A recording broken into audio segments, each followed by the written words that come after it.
Hi everyone, I'm Jay, music producer, audio engineer, and accessibility consultant.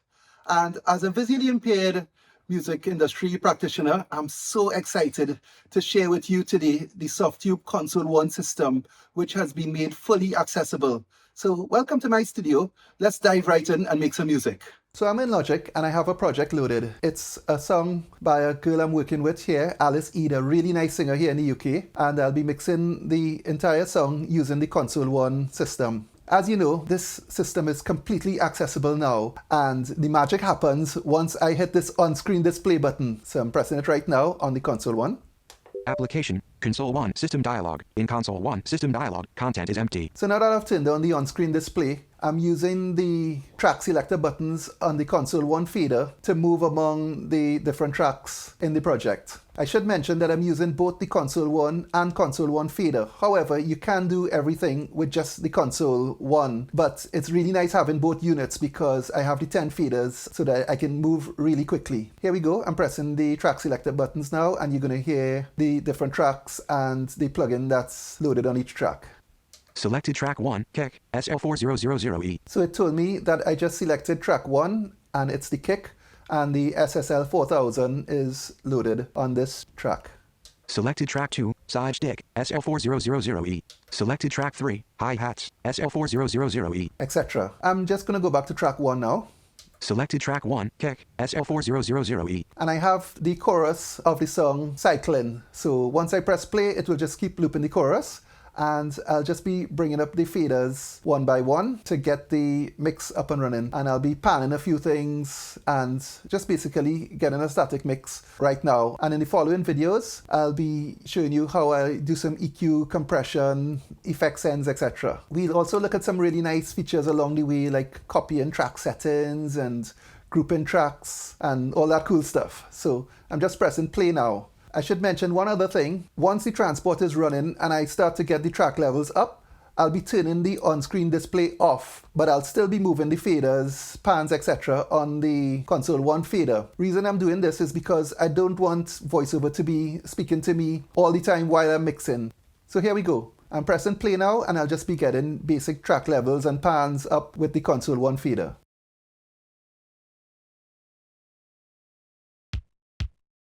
Volume minus 15.4 dB. Volume minus 13.0 dB.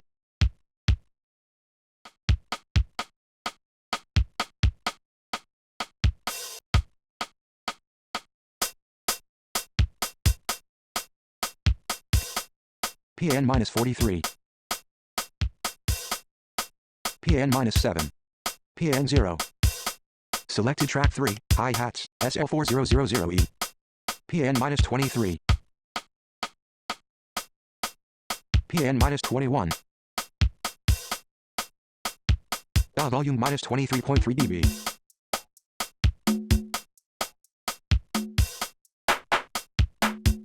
Selected track 6, crash, SL4000E. Selected track 5, clap, SL. Volume minus 17.9 dB. PN plus 11. PN plus 10.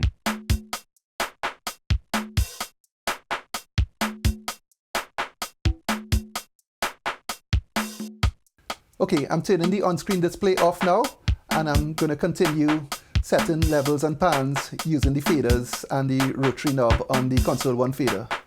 Logic Pro, clap, dialog, clap, side chain, view, side stick.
Okay, I want to get an idea of what's going on with these guitars, so I'm going to solo the left guitar.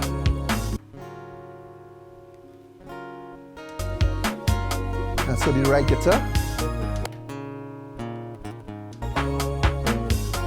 So I'm going to turn the on-screen display back on just so that you can hear the buttons being announced as I press them. Application, Console 1, System Dialog. In Console 1, System Dialog, content is empty. Solo on track 11.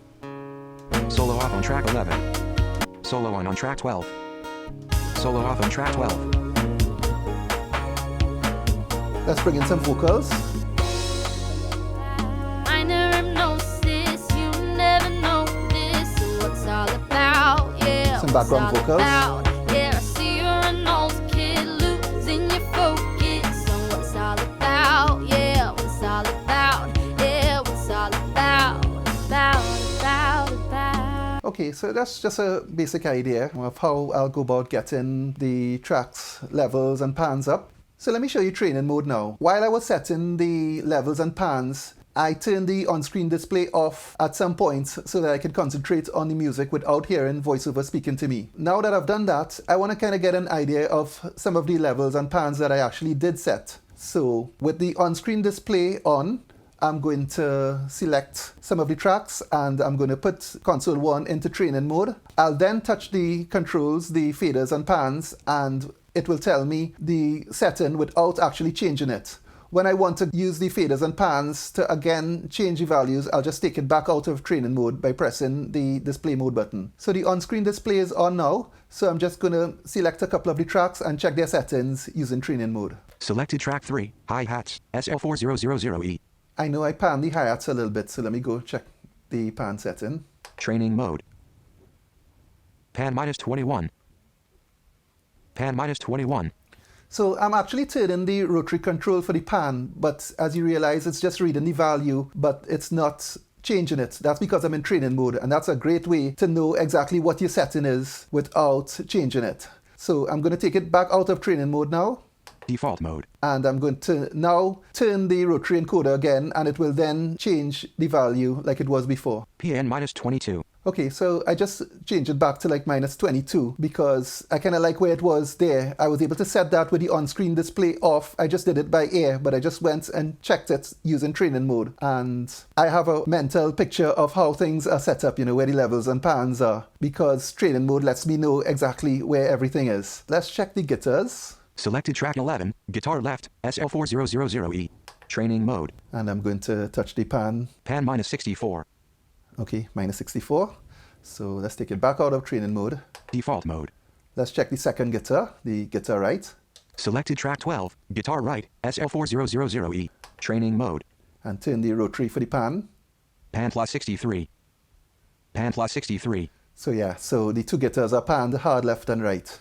So there you have it, creating the static mix using console 1. In the next video, I'll be showing you EQ and compression.